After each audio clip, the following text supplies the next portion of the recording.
building a business from scratch. That is something which gives fear and which gives excitement to a lot of people. Now it's up to you what path you want to pick.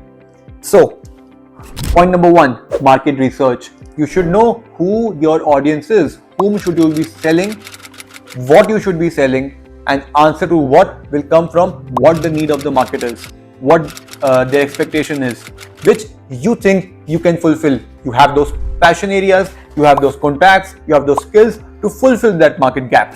Point number 2, business plan. Whatever you have thought has to be documented in a business plan, which means translating your thoughts into words as per the right format. In my definition, that is all what a business plan is. Answering the right set of questions which are already there in a proper business plan. Point number 3, unique USPs. You not just figure out how you differentiate yourself from the market, but also those points which gives you an unfair advantage, right? You should not just identify USPs, but unique USPs.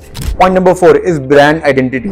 Once you have defined your USPs, now comes time to identify how your brand is visible, how your brand should be seen. So it's very important to identify and document your brand identity in terms of logo, color, brand name, so on and so forth.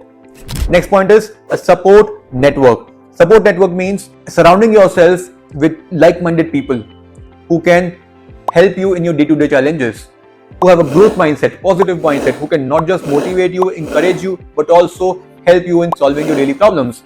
Last but not the least is making sure that you finally start, because that's where most business ideas fail. People just keep thinking.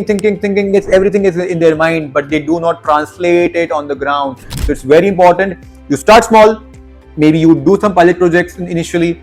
You start small. You start doing certain things, but in the end, it's important to get on the ground. So this is something which I personally suggest someone should do when they are building a business from scratch. So for more such business tips, follow this podcast. Thank you.